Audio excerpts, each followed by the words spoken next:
124 রানের লক্ষ্যে ব্যাট করতে নেমে কোনো রান না করেই বিদায় নেন সৌম্য সরকার। এরপর দলীয় 6 রানে আউট হন তানজিদ হাসান। তো কি অবস্থা, কেমন আছেন? আমি ড্রামা সবুজ আর গাইজ আজকে আলোচনা করব। আজকে মূলত দুইটি টপিক নিয়ে আলোচনা করব। ফার্স্ট নিউজটি থাকবে প্রথমবার শ্রীলঙ্কাকে হারিয়ে কি বললেন শান্ত, এন্ড সেকেন্ড নিউজটি থাকবে জনপ্রিয় ওটিটি শো বিগ বস থেকে বিদায় নিচ্ছেন সালমান, কিন্তু কেন, এই বিষয়টি নিয়ে। তাই অবশ্যই ভিডিওটি সম্পূর্ণ দেখবেন। প্রথমে আলোচনা করব বিগ বস ছাড়ছেন সালমান। ছোট পর্দার সবচেয়ে বিতর্কিত রিয়েলিটি শো বিগ বস, আর বিগ বস মানেই সালমান খান। তবে এবার সম্ভবত সালমানকে আর সঞ্চালকের ভূমিকায় দেখা যাবে না।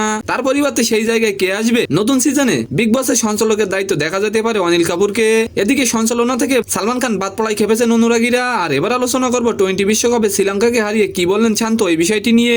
সাম্প্রতিক সময়ে মাঠের পারফরমেন্স ভুলে যাওয়ার মতো সময় পার করছিলেন বাংলাদেশ দল। যুক্তরাষ্ট্রের বিপক্ষে টানা 2 ম্যাচ হারের পর গোটা দল পড়েছিলেন সমালোচনার মুখে। তবে এবার টোয়েন্টি বিশ্বকাপের প্রথম ম্যাচে জয় পেয়ে শান্ত বলেন, সবাই যেভাবে খেলেছে তাতে আমরা খুশি।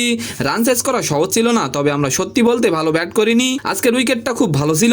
শান্ত আরো বলেন, দর্শকদের জন্য খুশি এবং আমি আশা করি তারা আবার মাঠে এসে আমাদের সমর্থন করবেন। তো সম্মানিত দর্শক, আজকের ভিডিওটি কেমন লাগলো অবশ্যই কমেন্ট বক্সে জানাবেন।